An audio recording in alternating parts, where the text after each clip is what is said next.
Hi there, Visionary family, and welcome back to another one with Lady Visionary. If you're new to my channel, make sure you smash on that red subscribe button and become part of this awesome family that's growing here on YouTube.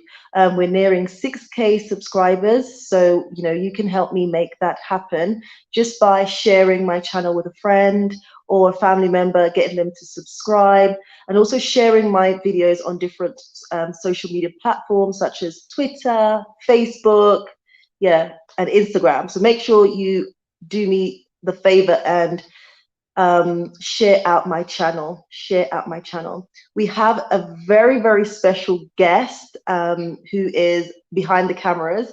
They want to us to respect their privacy, and so they're off camera, which is fine. Which is fine. We just need to hear their story. So it's a lovely couple that's with me here in Rwanda. But Phil, the husband, will be representing today. So those of you guys who are joining, thank you so much, and make sure you stick around because there's amazing things happening and you need to hear this story. So please make sure you smash on the like button as we wait. We're just going to take a moment just to let you guys know that I do offer business consultations and relocation consultations. So for anybody who's interested in doing business and also relocating to Rwanda, then you can go ahead and send me an email. All the details are down below in the description bar. We can set up a Zoom consultation and we can just walk you through all the concerns that you may have, any sort of business plans that you may have. We can go through the details of that. So we're just going to wait a moment for a few more of you guys to join. Thank you so much for joining. Really appreciate you there. Please let me know where you're listening in from. Please let me know where you are listening in from. Please do engage in the conversation, as you guys can see from the title. I have an American couple here with me, Black Americans here, diasporans here. They have left America in search of home. Africa is home. So I really want to hear their story, and I'm sure you guys are also, also anticipating and wanting to hear from them as well. So as I said, the representative, his name is Phil, and he will be speaking on both their behalf, I guess, because Sandra, she's here, but she doesn't want to come today. But it's fine. It's fine. Phil will be talking. So thank you guys for joining. As I said, thank you so much. Please let me know where you're listening in from. Just make sure you're interactive in the comment section. Please make sure that you're active in the comment section. Okay. If you're not following me on Instagram, please go over and follow me on Instagram. My Instagram is lady_visionary. I also have a business Instagram, which is Twin Lakes Recreational Island. So go ahead and check me out over there. I really would appreciate it. We need to increase our followers on Instagram. So do go over and support if you can, guys. If you're on Instagram, definitely we need to be following each other. So please, please, please support just by following over on Instagram. Okay, so we're going to go right into it. And right now, we're going to go right into it. So do please stick around, okay? And if you have any questions, throw them at me in the comment section. Or if you have any questions for Phil during this interview, then you can also send out your questions and I'll ask him directly. So, right. Phil, thank you so much. Welcome, welcome, welcome to Rwanda. Your first time here in Rwanda, actually, but your first time here on the continent was a couple of weeks ago. Where did the inspiration come from for you to think, well, I need to make Africa home? Where did that come from? Where did that burning desire come from? And when did that start? Very good question. Where it came from, we'll just say we believe it may come from the Lord. Leave it at that. It's interesting. Some things we can't script. Some things we stumble upon. It's unexpected. And for us, I first received an invitation to come to Africa many, many years ago to Harare, Zimbabwe. And at the time, they wanted me to come for 6 weeks. It was to come and preach, and it was like 6 weeks in Africa, and I was in my early 20s at the time, and I'm like, that's a little bit long and much, and I thought it seemed a little overwhelming, and my head was in another place, but we always knew we'd be traveling, including the continent abroad, and over the years, we didn't know when, and within the last 2.5 years or so, 2.5 years ago or so, we just felt it was time for us to transition in terms of the work we're doing in church, that my secular job, just like transition everything. We didn't know where we were going or what we were going to do. We didn't know it was Africa, but we knew transition time was coming for us, and we started preparing. Well, I guess it's almost 3 years ago. It's about 3 years ago. We started preparing for a transition to where we did not know until like about a year and a half. But then the last year or so, we kind of, the light bulb went off. We knew, and once it did, it's been like it's been something burning in my wife and I both. It's been a longing. So a year and a half ago, you realized that you had to leave the Americas. Mm-hmm.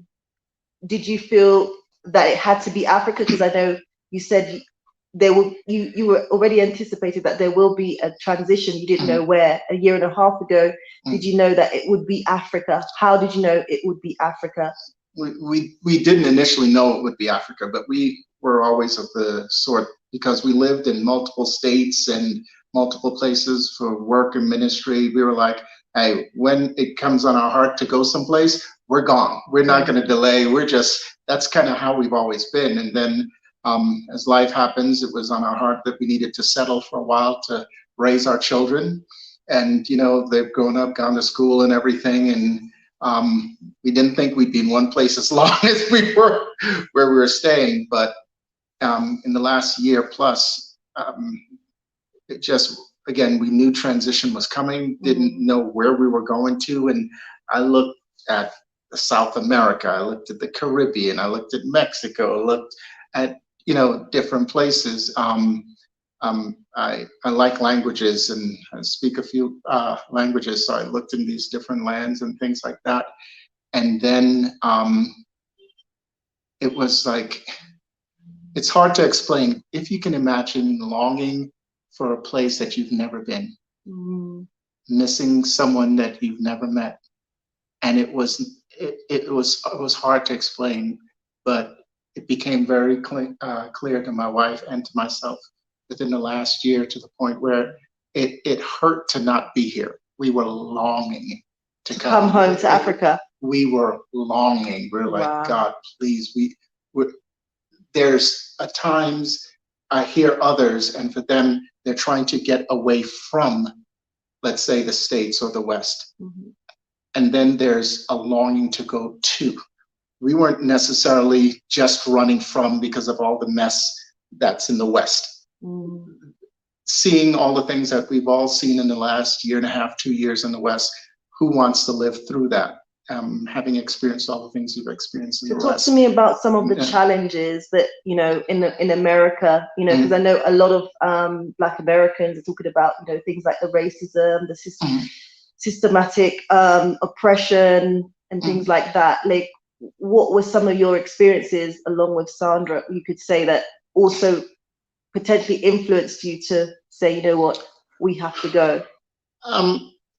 The last couple political cycles certainly, I think, stirred it up in my wife. Like, this is not where, this is not as pleasant a place as it's been. But America in the 21st century has been a two-edged sword. Like the book that began, it was the best of times, it was the worst of times. It is certainly a land of opportunity, but it's not all roses and, you know, it's not all coochie crunch. It ain't what it looks like on TV. There's enough challenge and struggle and denial, and you know, there's so much Black trauma. I hate to even restate or relive some of the things we've been through. My wife coming up from the South, growing up in the South, she literally, when her father passed away, we went and emptied the house. There were so many loaded weapons. Wow. Loaded weapons, because he was from an era where literally he had to hide in the bushes with the KKK. Wow. And she remembers some of the stories are like crazy. She literally had to sleep with a loaded gun under her pillow. And you think, oh, that's way, way back when. Not so long ago, we drove back to her home state to visit some folks. And when I parked the car to go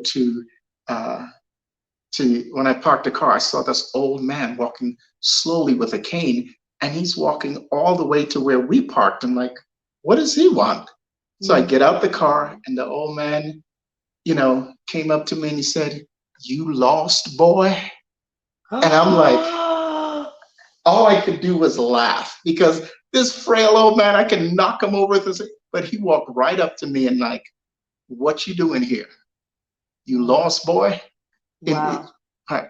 But, you know, there are a lot of things that, you know, whether in professional context or personal context, we know there are challenges, but there are challenges everywhere. Yes, and for us, the focus isn't just running from problems. Yes.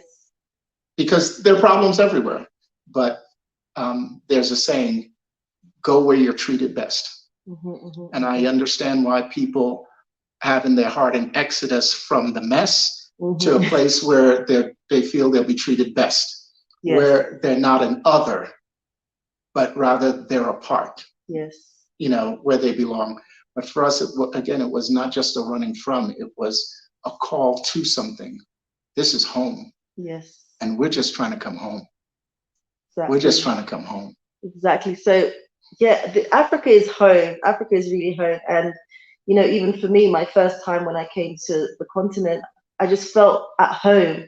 You know, seeing people that looks like me, I'm not the minority, you know, it feels really, really good. And it's very, very motivating and encouraging. So fast forward to, you know, the time where, you know, you're packing, and I'm sure you had all this adrenaline along with Sandra, because you also came with your 2 children. Yeah. Like, talk us through a bit. Who we didn't invite.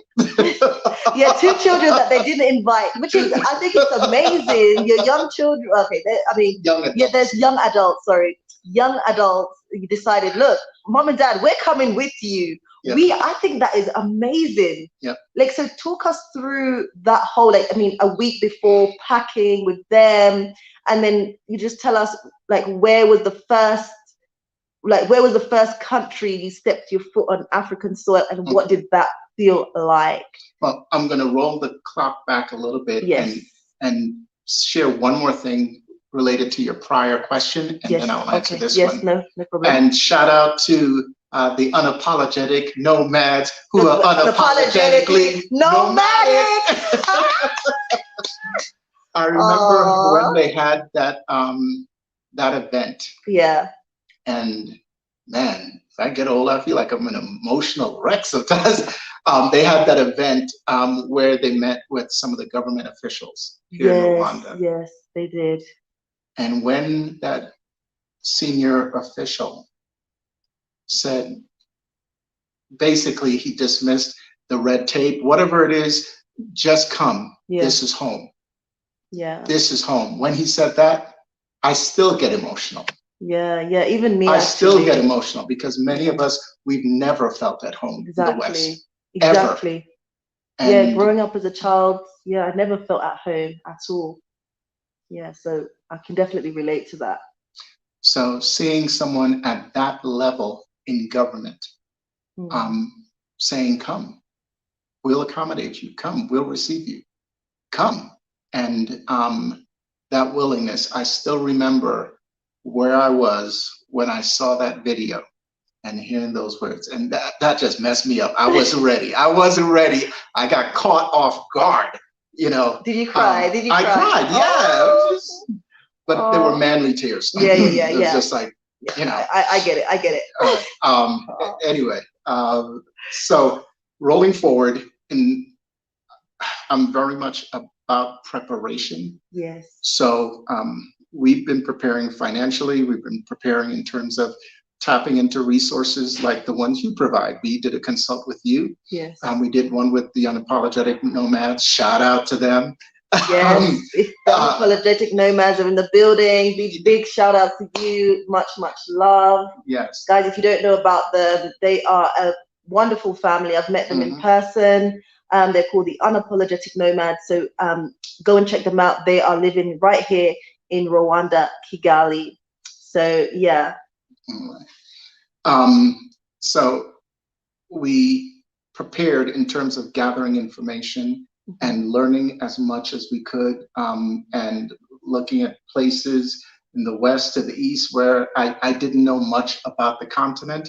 I think I can probably name at least 50 out of the 54, 55, depending on, you know, if you acknowledge Somaliland, you know, and most of the capitals, and, you know, some history. And I mean, I tend to obsess and deep dive. So, and wonderful pioneers like yourself, like those in the West, like the Blackfoot family, and, you know, and others who really opened up.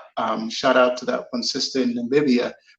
She hasn't been posting much in the last year plus, but yeah, the one that Wadamaya recently did. Yes, yeah, okay. Yes, I remember her, and Namibia is on our list. We're heading there. It's on our list. But we started really deep diving and exploring and searching, and again the consultations, because, and here's the key thing. Over the years, we've learned when you don't have the right expectations, and there's this gap between what you expect and what you experience, that gap is often filled with resentment, with disappointment. So I wanted to narrow the gap between what we expect and what we would experience. So we'd ask questions, we dug, we consulted, all of those things. So as we got closer, it was just more or less putting the pieces of the puzzle together, you know, making sure we had all the documentation. We've been preparing financially. We've been even going on walks. So because we know we walk a lot in the land, so we wanted to make sure our physical fitness was there. With all the C19 stuff out there, we did actually make sure we were staying healthy. We prepared so that, you know, when we left the country, there were issues and we couldn't go right back. We made sure we were prepared so for an extended stay. So big on preparation. So the last days before we came, it was really just kind of following the script. And my wife, she's so awesome in terms of organization and administration. She had everything laid out. She had wonderful digital and physical copies of everything. And it was, she just had. He who finds a wife finds a good thing, right? And obtains favor from the Lord. Yes. She's my hallelujah and my amen. Wow. Wow. So when we took off, we flew. And we wanted to ensure in our coming, as much as we do our spending, our monies, it goes to Africans first. So we were intentional about flying an African airline, and we flew Kenyan Air, Kenya Airways, is it? Kenya Airways, yes. Through Nairobi, and we landed in Dar es Salaam, Tanzania. And we began our exploration. Yeah, that was your first time on the continent. Explain to me, you know, I'm sure maybe Sandra also spoke to you about, like, what was that feeling like, you know, when the plane landed and you got off the plane and, you know, you realized I'm in Africa. Like what was that like? Talk us.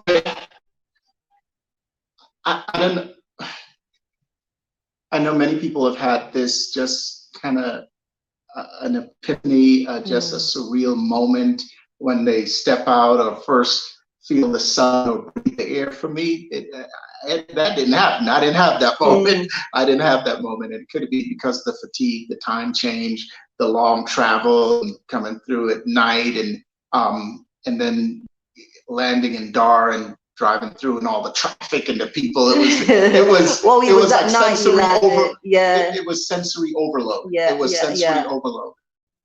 But God was so gracious. We woke up with a rising moon. And in fact, here the best part was before we even landed, because on the airplanes now you can see your GPS position. Yes. And we can see when we were over the continent. Oh, wow. And we started getting excited. And then it's from where we took off to get to Nairobi, where we connected through, was 13 hours. And so you eat and you doze off, and at one point you woke up and you see you're over the continent, and then the sun begins to rise, and there are tens of thousands of feet in the sky, and you see this red beam going across the horizon, and the sun rising up as we're flying east towards the rising sun, and we're over the land, and it was glorious. Yes. It was glorious. So we were ready to run moment, around in the airplane. Yeah. My daughter, my son, I think they were, they're in their early 20s, and they almost started crying. Oh. So for us, it happened in the air. Yes, it didn't happen on the land, because we were getting bags and trying to get to the air. It was just hectic. But in the air, when we saw that rising sun over the African soil, even though we were in the air, we all were just like, we didn't need the plane. We didn't need red. We had wings right there. What were some of the comments from your children? Stan, you sure you don't want to tell me? Help me.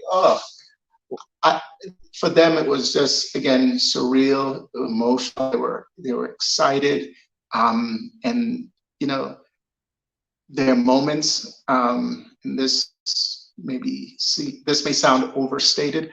Like when you give birth to a child, there's significant moments in your life.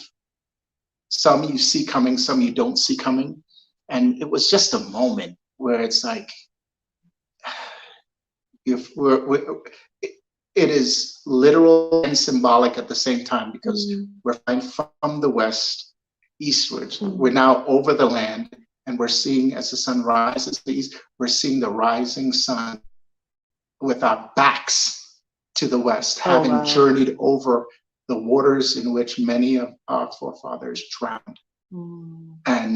And despite the darkness and of this past season and these past years, it was like new light, a new day.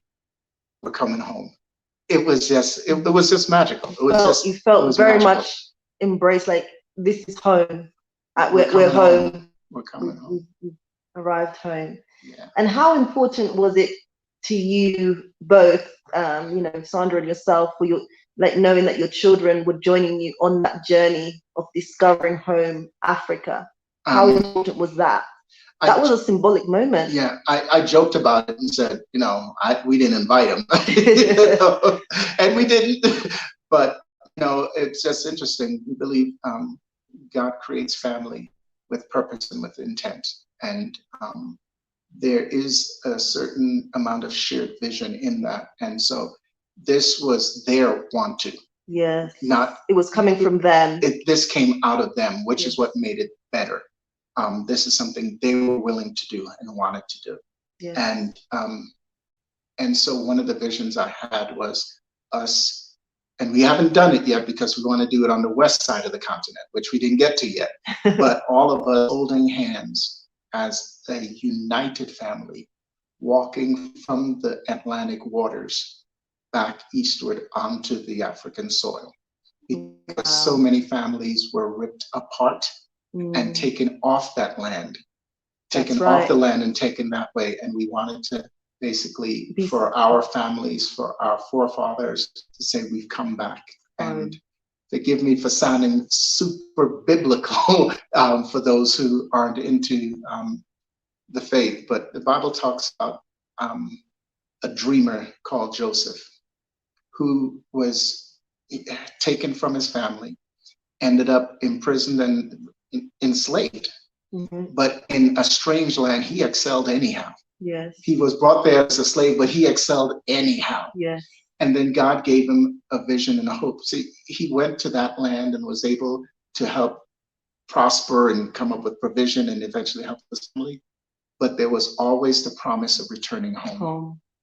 And although the children of Israel stayed in that strange land, Egypt, for 400 years, 400 years, God made a promise that even though it's going to be 400 years, when the children of Israel returned back, that they would bring the bones of Joseph. And I think it's so emblematic that we don't forget those who came before us. That's right. And God made sure that he was able to come back home. He was taken as a slave.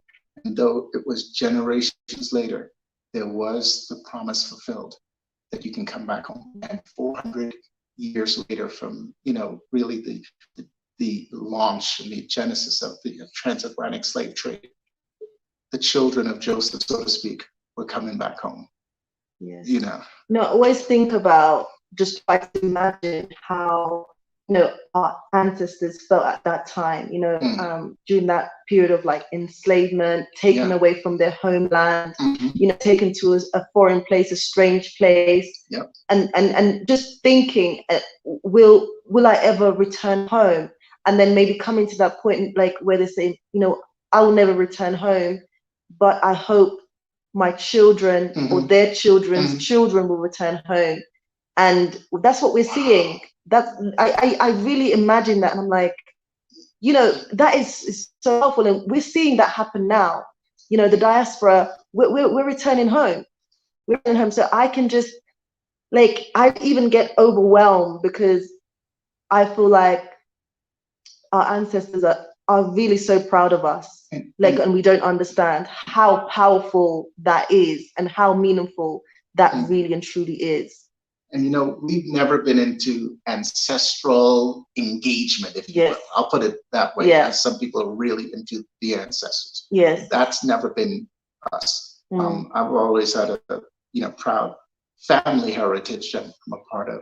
But my son, I just remembered as you were talking, while we were in the aircraft, he got up from his seat and we were like one row apart. And he said to my wife and to myself, he said something about he feels like he's coming back for our parents, for her dad and the forefathers. And it's like, he feels like he's almost doing this for them. And we've never talked about anything with ancestors or this, that. And he's a pretty cerebral guy. And, he's a deep thinker and well-read and all this stuff. And all of a sudden he's talking about, I feel like I'm doing this and like I'm bringing the ancestors back. I'm doing this for them as well. And it was like, that was kind of heavy. Recognize it was kind of heavy. No, it is really heavy, but we must recognize, like, going back in that time, how, just try to put yourself in that moment, in their shoes, and we're returning home. We're partly doing it for them. This is the day they longed for. Exactly. Did not live to see. This is the day. This is their dream fulfilled. Yeah, it really is. And a lot of them really fought for this, and here we are now. So we better not waste this opportunity. Yeah. And I'm definitely not wasting this opportunity. I have no place in the West. That, like, I'm home, and I'm home. Obviously, with every relocation, there are challenges, maybe language barriers, immersing yourself into the culture, the traditions, understanding the way of life, in the business arena, as well as, everyday challenges. But there's nothing that's like influencing me to want to go back to the West at all, because I think, for me, I'm thinking, well, this is partly my purpose, and I know this is something that my ancestors yearned for and longed for, and so I'm living their dream, and that to me feels I can't explain the feeling. It just feels this is where I'm supposed to be. Africa is home, and I'm just going to be doing what I can. So enough about me. So you landed in Dar, Tanzania. What was that like? Who did you connect with? Let me know more about that experience, because you were with your children, well, your young adult children, and they'll always be your babies, right? No, oh, okay. They grow, all right, okay, babies we gotta take care of. No, they always grow. Say, "Oh, you'll always be my baby." Always be my baby. No. So yeah, just tell me what was that whole experience like? How long did you stay in Tanzania? We first stopped at the Exodus House. Shout out to, as my kids call her, Auntie Renee. Yeah. At the Exodus House, just a wonderful, brilliant, God-sent woman. Wow. Another visionary, and the sisters are stepping up. Shout out, hey brothers, y'all need to step up, because these sisters are out here doing work. Wow. They're not just talking, they're walking the walk and making stuff happen. That's right. The sisters are toiling, and I'm gonna just say that right there. But brothers, step up. Anyway, so sometimes people are watching you. Obviously, people are watching you on YouTube. You know, they never really know whether they can kind of. Obviously, it's good to critique, but it's work. And I said on my channel, I did not come to Rwanda today. Even some people who meet me in person, like this lady visionary, she didn't come to play.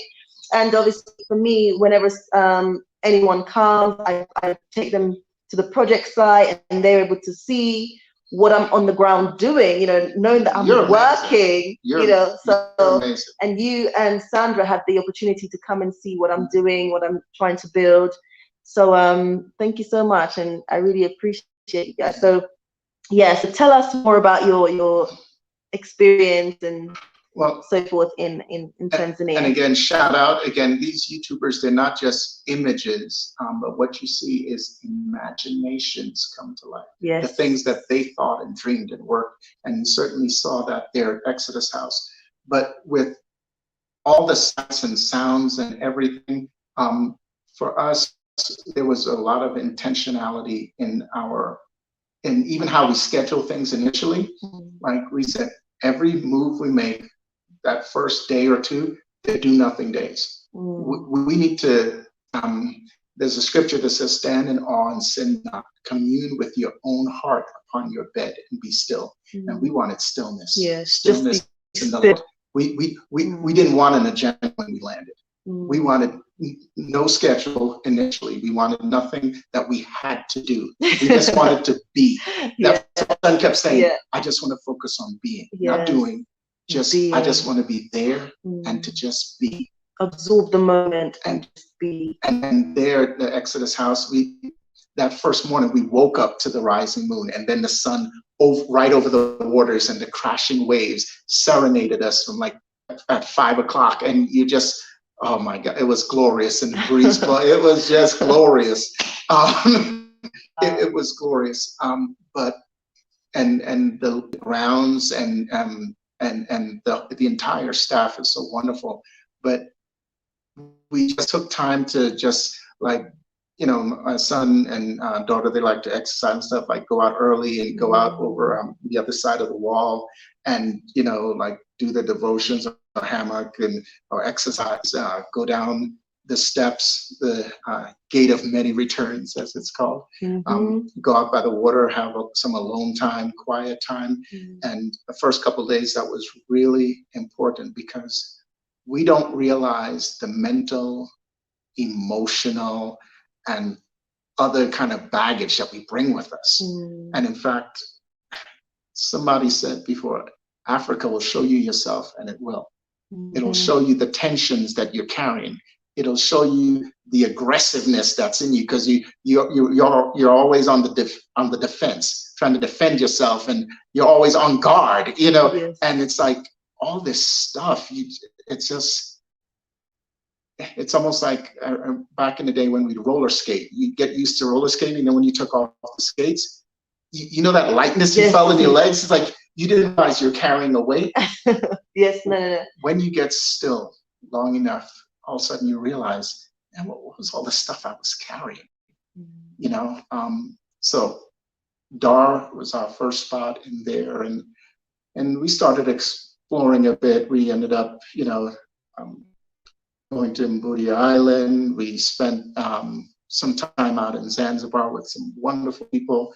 We didn't just stay in Stone Town. We went down to the southern tip, and one of the most magical moments there in Zanzibar was the last day. We're a Christian family, and our guide for the week, shout out to Brother Othman, uh, Rafiki Yangu Othman.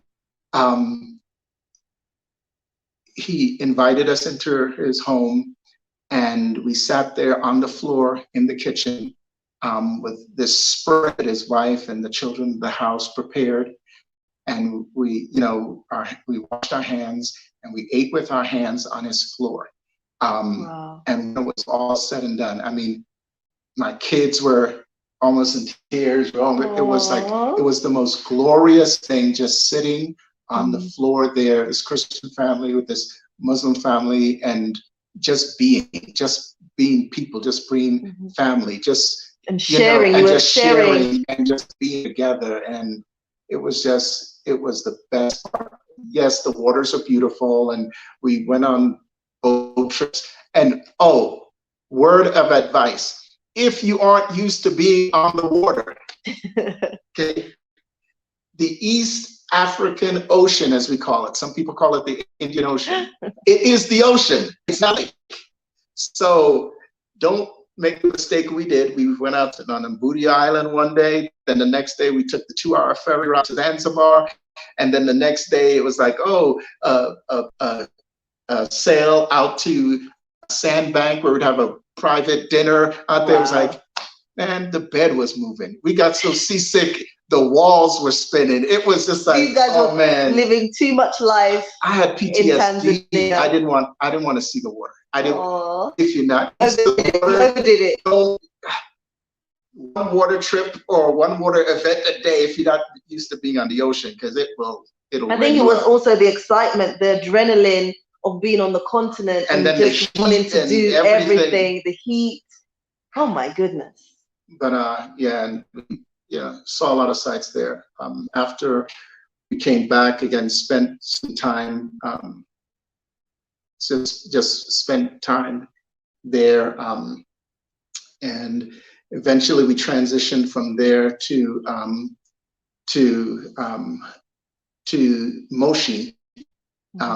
We flew up to the Kilimanjaro airport, which is right between Arusha and Moshi town, an hour either way. It's right in between. And we spent some time out in Moshi, the foothills of Kilimanjaro, and Moshi is beautiful. Love that area. Wow. Love the weather there. Love the people. Met some awesome people. Again, the people have been the best part of this whole trip. You were saying about Moshi? Moshi. It's Moshi. I didn't get to visit there. I went to Dar es Salaam, and then I went to Zanzibar. So I definitely will go back to Tanzania because I feel like there's still so much to explore and do.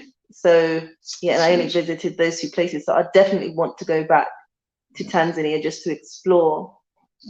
And you spoke about the people. The best part of the trip was the people you met, your interaction, just humbling yourself and just sitting with them on the floor, taking a meal, and how taken aback you were, but also just humbled by the whole experience. And the fact that I think you spoke it can be really a place. Africa can really be a place of healing because when you come here, you really are kind of forced to kind of think about the baggages that you have and almost just you just critique it and then just let it go. Let it go. And there's something, even for me, like when I was in the UK, there were things that I was stressing about there. Like here, I'm just like, I'm at peace. Like, I'm cool. Yeah, I'm very, very cool. I'm very chilled, laid back. I'm not dealing, obviously you have the everyday challenges, but nothing like I faced in the UK, and that's why I also feel like, yes, definitely Africa is where I'm supposed to be, because I just feel in my element. Mm. So, obviously you were in Tanzania and then you left Tanzania. How did you know where you were going to go next? And obviously right now we're here in Rwanda. In Musanze. In Musanze, because I always tell these people, when you come to Rwanda, make sure you don't just stop off in Kigali. Come and explore other parts, and I encourage people to come and see the northern province as well, to really get a bigger picture of what Rwanda is, as opposed to just thinking, well, Rwanda is Kigali. So just coming back now, how did you decide that Rwanda would be the next African country, so the second African country you've ever visited in your life? Logistics. It was just close proximity, and what I think our navigation throughout this time is been rather atypical. We knew we were going to come up to Tanzania, but literally, I got to be careful what I share.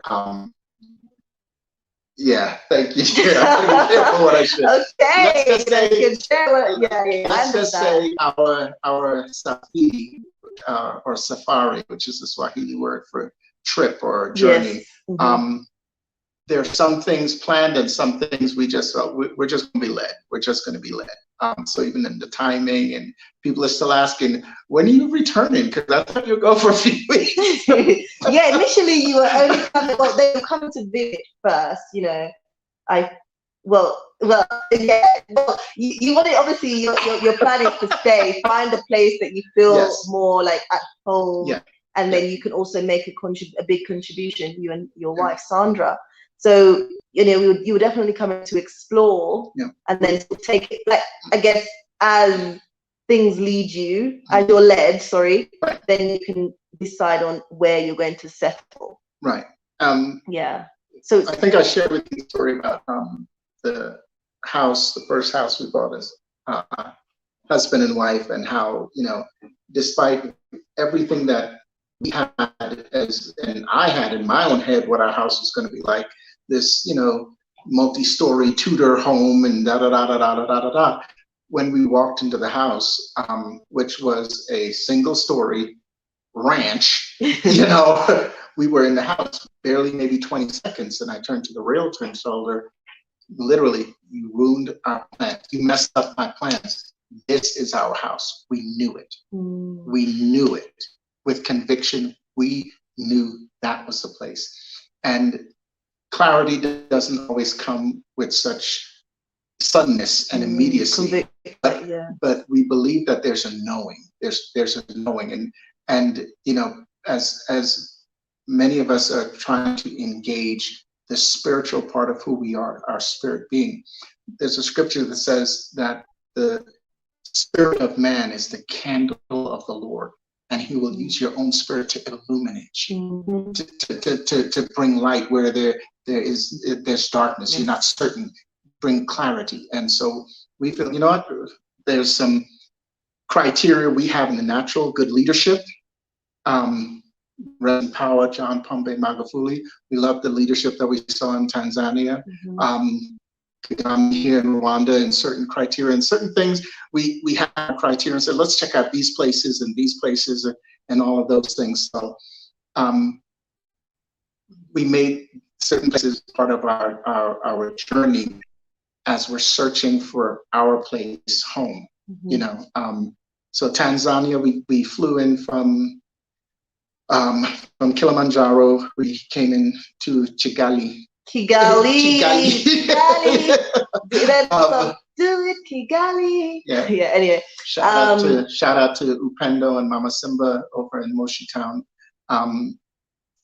and had spent some time out there in Kigali. Shout out again. I'm giving all YouTubers a shout out. Jay Essence, Emmanuel, who hooked us up. Eric, our driver, got us. We got the Rwanda numbers and accounts and all the stuff, and set up, right? Took care of us, loved upon us, gave us wisdom, direction, and got to do a little bit of exploring, but again, we did have a good amount of downtime too. And when you arrived in Kigali, you just kind of chilled. After the first day, just taking all the business, getting all the business stuff taken care of, and all of that stuff. Just chilled. And then just chilled a little bit, looked at some properties, looked at some things, but just kind of,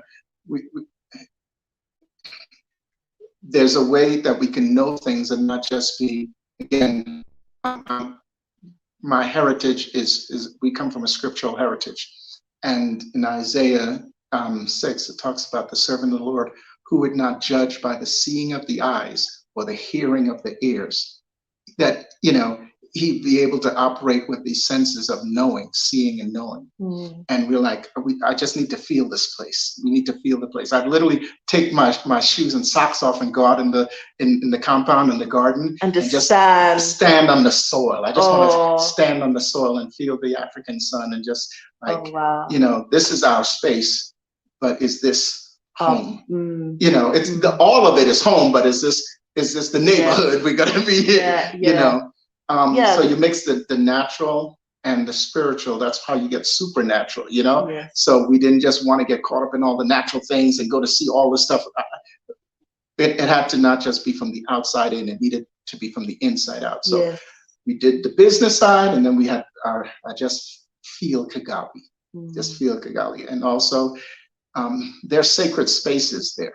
There's sacred spaces in terms of lives lost and dreams shattered and hard things. But then we had wonderful moments trying to understand with the difficulties we've had in the West. Think of the difficulties they went through from 1994 and the subsequent generations trying to deal with the aftermath. And your mama or your daddy was responsible for this. But I didn't have my mama and daddy because they were locked away because of that. And all of this stuff, and just understand how are they doing this reconciling thing. So we started talking to people and engaging. We went out to a village with veterans. All of them were in wheelchair, but these were guys who helped put an end to the fighting.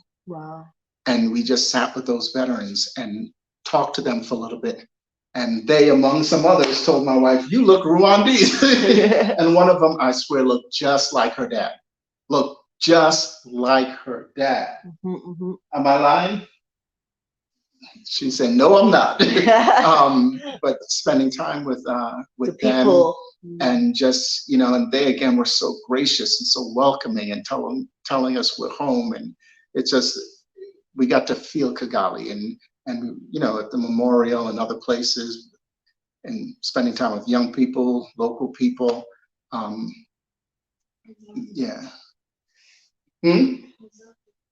So and then Musanze. There's this visionary named Carrie Ann, you know. Some of you don't know my real name, but yeah, for those of you guys who don't know my real name, my name is Carrie Ann, but obviously I'm known on YouTube as Lady Visionary. So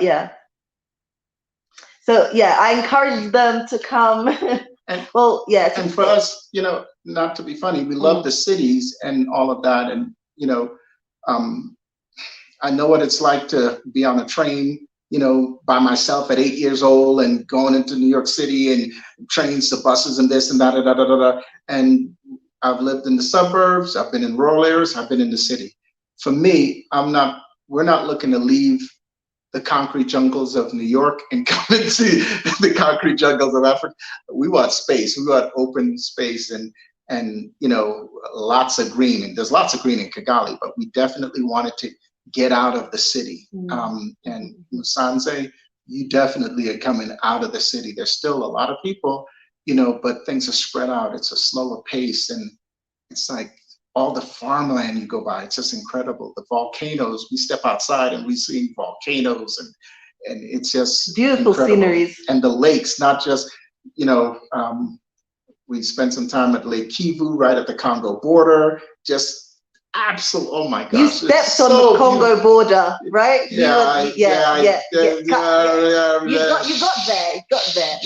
Yeah, okay, all right, yeah. Let's just say I had an encounter with armed people. Okay, all right. So yes, Philip did the Lady Visionary Meetup tour, staying at my family home, and also going to visit the Twin Lakes, Lake Brera and Lake Rohondo. Absolutely stunning. That's going to be awesome. Yes, that's where I'm doing my project with the hotel or resort, and him and Sandra had the opportunity to just come and see what I was doing. So that was great. That was really great. But also seeing the views. I'm talking about. Tell us more. It's a gold mine. It's a gold mine. What we've seen is beauty in the people, beauty in the land, beauty in spaces and places where, and even my daughter is like, she used the term, I'm not going to say it right, but something along the lines of like places to escape. The continent itself, and like Musanze and around like Brera and Rwanda, however you say it. Rwanda, Lake Rwanda. Talk about beautiful spaces and places for great escape where the land is rich and fertile, and not just the people are welcoming, but even the government, its structures, or if you want to bring plans to life, that they're so welcoming and inviting to come with your ideas, come with your resources, come with your knowledge, and they will. And it's so fertile. Yes. I've been saying the ground is just spitting up green. It's just spitting up plants and vegetables, and oh my God! But there's so many opportunities to do so many things, and the site that you found, there is so much potential, and it's so beautiful. And I could see why people would just go there and just want to do nothing. Yeah. Just do nothing. But then you have the room, you have the lake, you have the hills, you have all the stuff where there's all kinds of possibilities of things that could be done. If you want to build a vision, because many of us, we work years building somebody else's vision, building somebody else's business, you can come to the land and build your own. Yes. And Rwanda certainly is accommodating. There's space and place for you and your vision.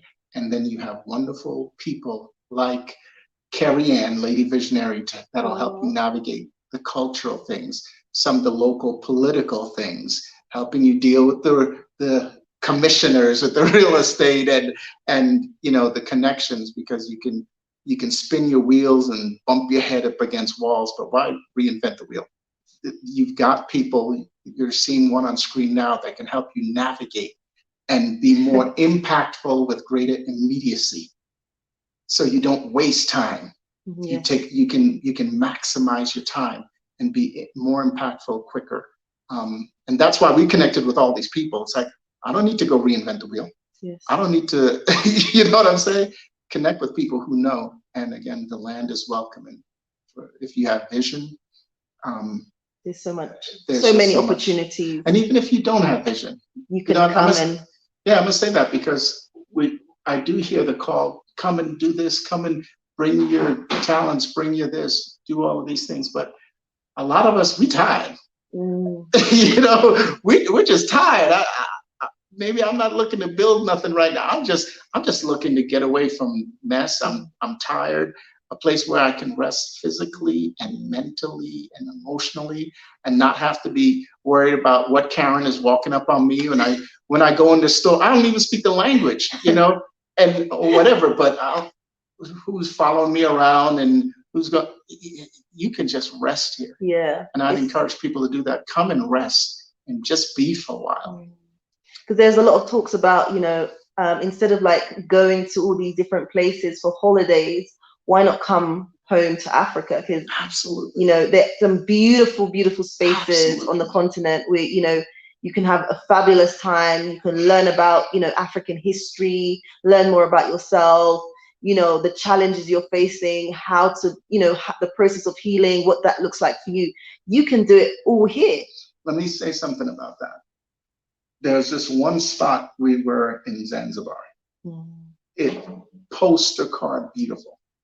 I mean, Wow. you gotta go down to the edge of the island, like on the southern tip. We're beautiful, beautiful, beautiful. Mm. And we had lunch at this one place where they were kite surfing on the waves, and the waters are just it's something out of a movie. The sand was like white powder, just like powder, and that's what I love. It was beautiful, and incredibly, you look around, and there were only Mzungus. There was only Mzungus. The resort that we stayed right near there, for a few nights, we spent a few nights out there. It was only Mzungus. Wow. There were no Afro-descended people. The people who were enjoying the land weren't the people of the land. The people who were enjoying the water sports and the kite sailing, and they weren't the people of the land. But who was serving them? The people of the land. Yeah. Who was cleaning the rooms? The people of the land. Who was doing the gardening and cooking? The people of the land. But when we got there, I mean, it's like we have another daughter over there now. We got even the security guards. They were so hyped to see us and talk to us when they realized, oh, you're actually staying here, you know. And we speak a little bit of Swahili, and we're going between Swahili and English and all that.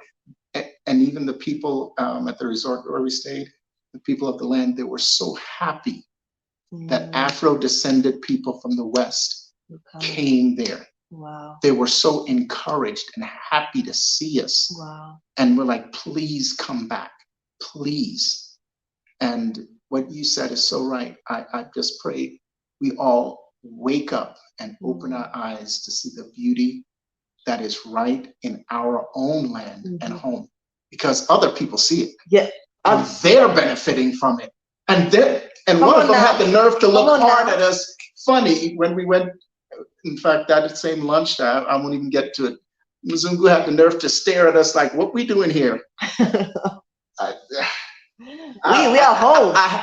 We are home. I won't say how we responded, but folks will trigger the America in you, and he triggered the America in me. He's staring at me for. Anywho,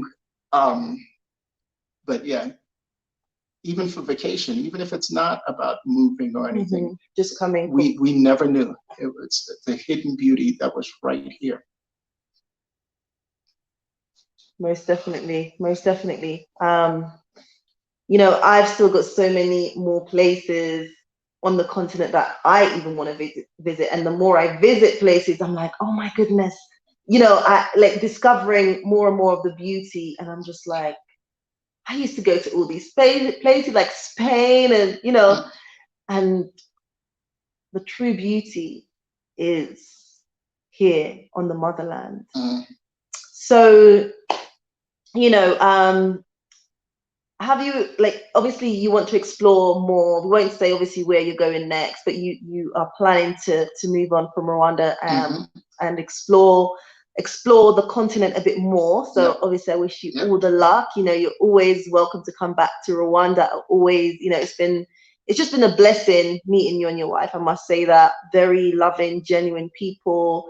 And I said this earlier, I definitely feel like, we met for a reason, and definitely I think it will be for a lifetime. I hope anyway. So yeah, I really appreciate you, and just thank you so much.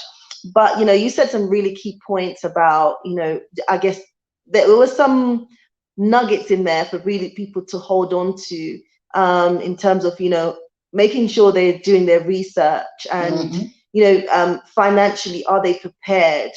I think there's a lot that goes into this whole relocation business, because what we're seeing as well is that because people are not well prepared, they find that they come, they haven't got the money to sustain them, and they're like, right, I literally can't do this, because people also have this perception that Africa, you need very little money.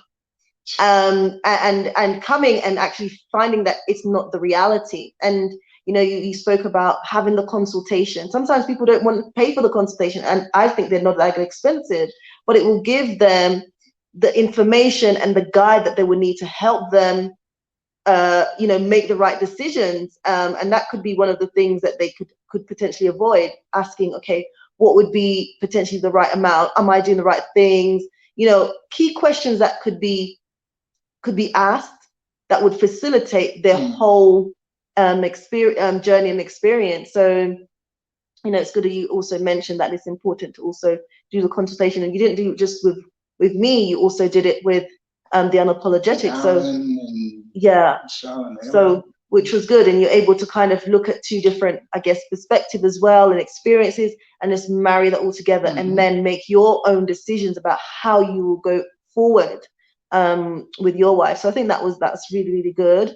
And also it's supporting. I think one of the things that really stood out to me about you and Sandra is, you want to support Black businesses here on the continent. Absolutely. People who are demonstrating that they're doing something tangible, something that's progressive. So again, I just want to say thank you so much. Any final word that you just want to share with the viewers before we sort of round up? Any final words or advice that you can give? Well, the last thing you said, it sounds like I'm shilling or pitching for the folks, but you know what? One of the things that you see with people who are highly effective, highly successful, is they invest in themselves. These consultations, you're making an investment in yourself.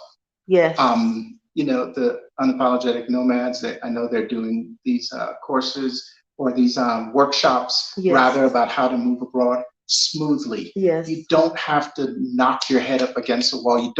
Why trip and stumble over the things that other people already have seen and know? It just don't make sense. It just doesn't make sense. Tap into the wisdom of the learned. Yes. And it's to your own benefit. And to our brothers, our sisters, our mothers, our fathers, I just invite you to come. Don't be fearful about the languages. Don't be fearful about the differences, the stories that you've heard about being liked or disliked. Some things you're going to have to know and see and taste for yourself. Do it for yourself. Do it for your forefathers. Come to the land, because there's a part of you that's here. This is most home. Definitely. Most definitely. Definitely there's a part of us that's here, and we just need to reconnect with that. So Philip, I just want to say thank you again. Thank you ever so much for joining the conversation. Really appreciate you being on here and taking the time out just to talk with me. And yeah, I've enjoyed hosting you and Sandra here at home, and you're welcome anytime. Welcome anytime. We're just going to do some shout outs to a couple of people that's in the building. Let's see who we have here. Questions. And yeah, I guess any questions that anybody may have, Philip is happy to stick around to answer any questions you may have. So this is your opportunity to just ask any questions that you want. Maybe you want clarification on any particular topic. Just let us know, and we'll try our best to answer your questions. Okay, so we have Golden Heart in the building. Thank you so much, sis, for being here. Really appreciate you. Natasha Mohammed is in the building. Thank you so much. Still here in Jersey City. Yo, shout out to Jersey City. Trying to get this place ready for my move to Rwanda. Fantastic. Welcome, welcome, welcome. Natasha's also saying, how are you and how is school going for your assistant? Yes, so things are going really well. Eileen has started her school at UTB in Kigali. She's very, very excited.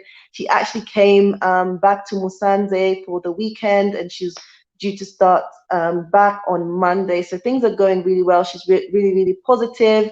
And yeah, we just wish her all the best. The Unknown Travelers in the building. Thank you so much for being here. Sorry, is it Gus is saying, Lady Visionary, you are a legend. Thank you so much. Tisinda's in the building. Thank you so much.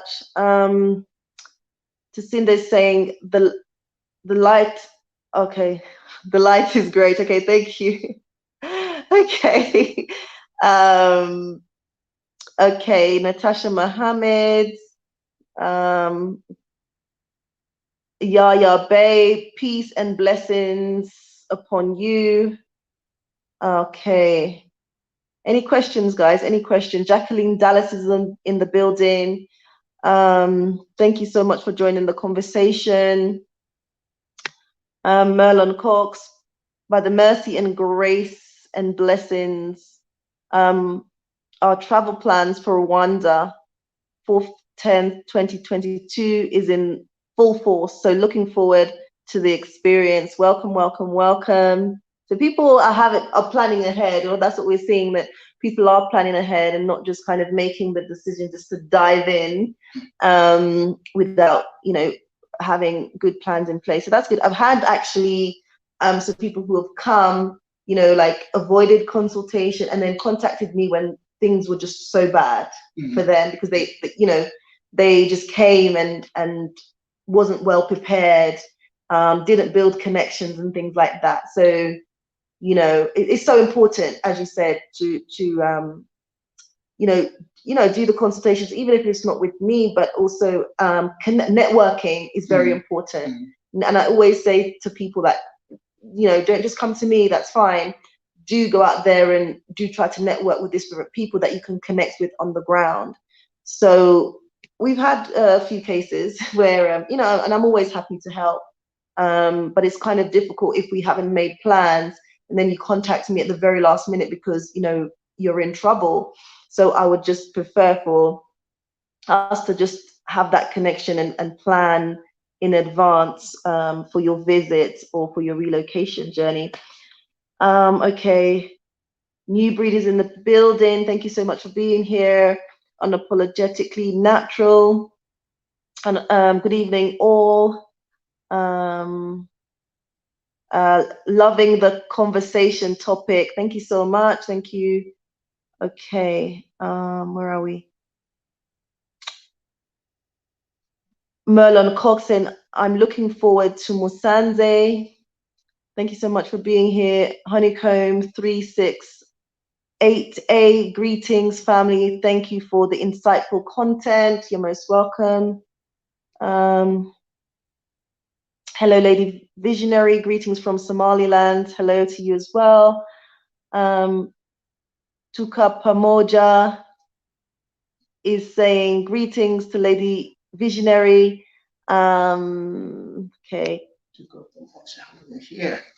Yes.